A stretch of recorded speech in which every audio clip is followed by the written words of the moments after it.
अहुई अष्टमी की कथा। एक साहूकार था जिसके 7 बेटे थे, 7 बहुएं तथा एक बेटी थी। दिवाली से पहले कार्तिक वाली अष्टमी को सातों बहुएं अपनी इकलौती ननद के साथ जंगल में खदान में मिट्टी खोद रही थी। वहीं स्याऊ स्याई की मां थी। मिट्टी खोदते समय ननद के हाथ से स्याई का बच्चा मर गया।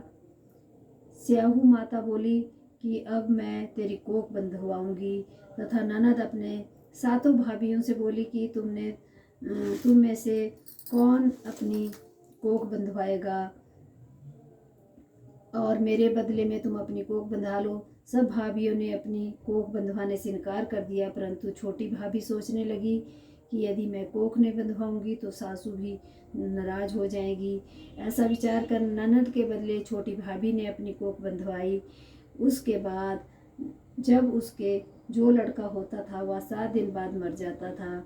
एक दिन उसने पंडित को बुलवाकर पूछा, मेरी संतान 7वें दिन क्यों मर जाती है? तब पंडित ने कहा कि तुम सुरही गाय की पूजा किया करो। सुरही गाय स्याऊ माता की भैली है, वह तेरी कोख छोड़े तब तेरा बच्चा जिएगा। इसके बाद वह बहू प्रातःकाल उठकर चुपचाप सुरही गाय के नीचे सफाई आदि कर रही थी। हर रोज उसकी सफाई करती गौ माता खूब तड़के उठी, क्या देखती है कि एक साहूकार के बेटे की बहू उसके नीचे सफाई कर रही है। गौ माता उससे बोली, क्या मांगती है? तब साहूकार की बहू बोली कि स्याहू माता तुम्हारी भाईली है, उसने मेरी कोख बांध रखी है, सो मेरी कोख खुलवा दो।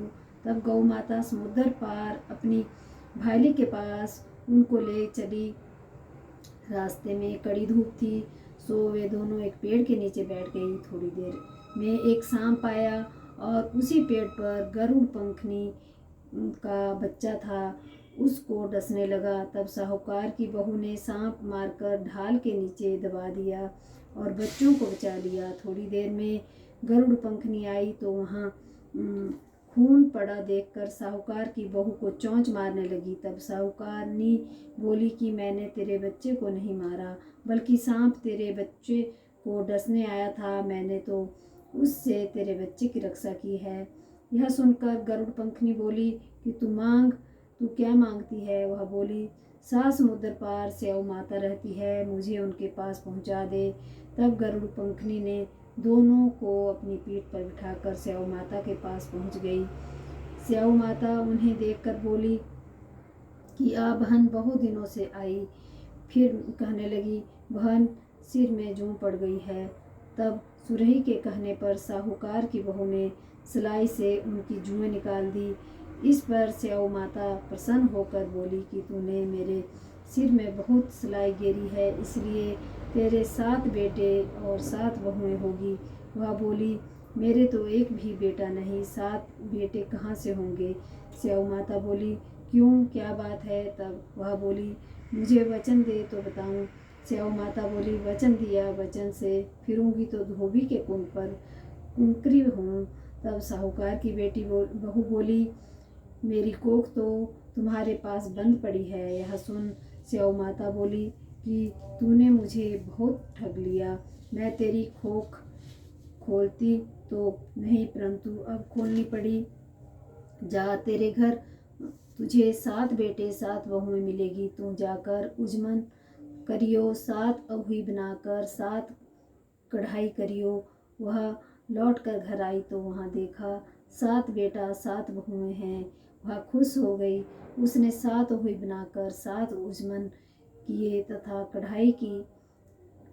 दिवाली के दिन जेठानियाँ आपस में कहने लगी कि जल्दी जल्दी धोक पूजा कर लो, कहीं छोटी बच्चों को याद कर रोने लगे।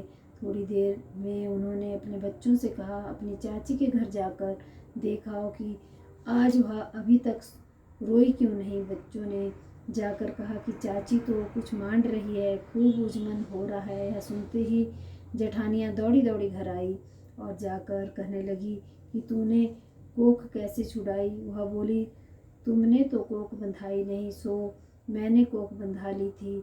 अब स्याऊ माता ने कृपा करके मेरी कोख खोल दी है। स्याऊ माता ने जिस प्रकार साहूकार की बहू की कोख खोली, उसी प्रकार हमारी खोलियो, कहने वाले तथा सुनने वाले को सब तथा सब परिवार की कोख खोलियो। जय हो। जय माता शिव माता। जय जय माता। ओही अष्टमी माता की जय हो।